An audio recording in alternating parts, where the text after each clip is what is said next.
experience like for you? Well, it's good having a room to yourself, getting to coach your own guys, get them as a part of you.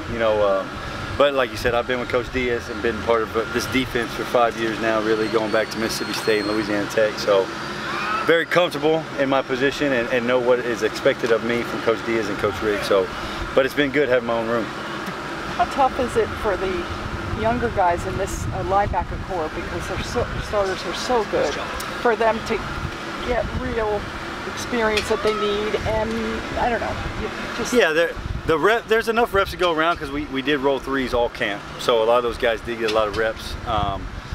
And you try to limit Shaq and Pickney, later on in camp where the other guys can get some reps. But it's hard, it's competition, and you look back at the great Miami teams, they're 3 deep, and so when we're competing against each other, they get a lot of great competition. They push themselves a little bit further. But and it's great to learn from those guys, from some guys that have been 3-year starters. So they're sitting there in the same meeting room, picking their brains, and listen to how they're coached and how they get taught. So it's really good for those young guys. Can you discuss a couple of the guys that are behind the starters and how they're doing specifically?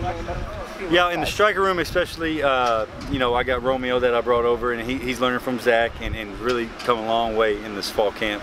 Has had a great fall camp, really has.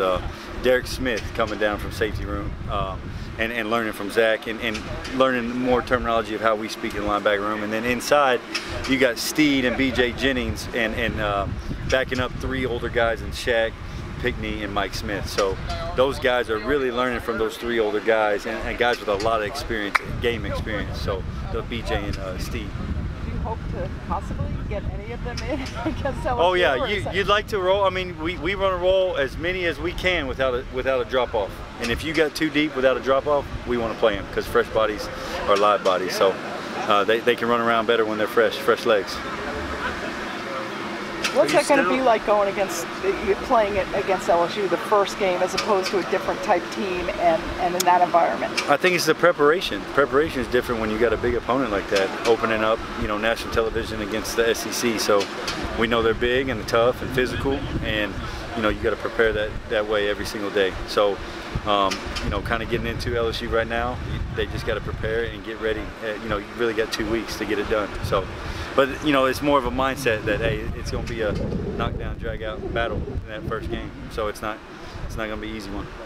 Is it fair to say that you're definitely most comfortable with Zach in that role as the starter, or is Romeo? They each bring different things. Romeo, we can ask to do a little bit more with his athleticism, being a little bit lighter.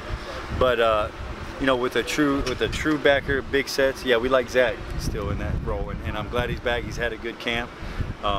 Brings back the physicality that we need, and I mean, he's just an urgent guy on the field. So, but Romeo, yeah, he's a physical, violent kid as well. So, and same with Derek. So, but if people want to lean on us, we can still throw big Zach McLeod out there. So Zach had talked a little, obviously he's been out here with the wrist and he says he feels good. Have you seen that he's the same Zach, same old Zach?